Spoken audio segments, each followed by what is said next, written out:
Hi, Patty's family. This is Patty's Southern Kitchen and more, and I am about to put together a pantry meal that is simple and quick.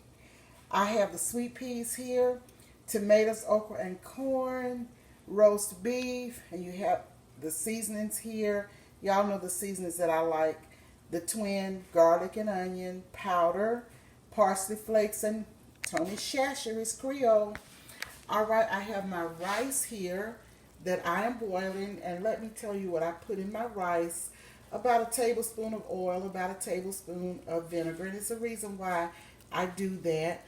And these are my sweet peas, and I've put sugar, a teaspoon of sugar, some dried parsley, and about a tablespoon of butter, and a little bit of onion and garlic powder.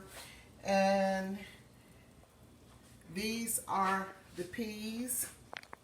And this is really, really good. This is roast beef and gravy. I really like that.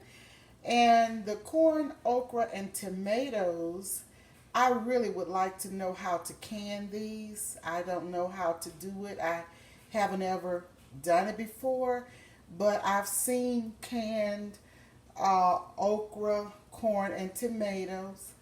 And maybe I could ask my mom. She probably knows. But if there's anyone out there who has done the corn, okra, and tomato, would you please drop it down in the comment and let me know the process of it? Because I know this will be a good staple on the shelf.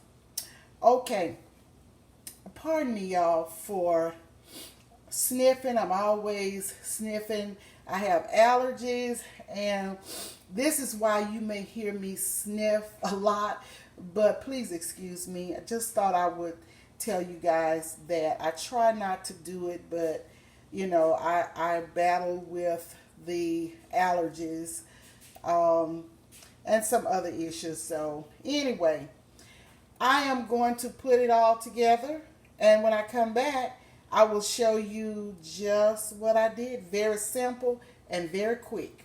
Okay, guys, hold tight. Here's the finished product of the rice, beef, and gravy from the can, corn, okra, tomatoes, and sweet peas. This is Patty. Thanks so much for subscribing, liking, making comments, asking questions, and giving a thumbs up. I thank you for all of your subscriptions and all of your love. I love each and every one of you. Thank you so much for joining.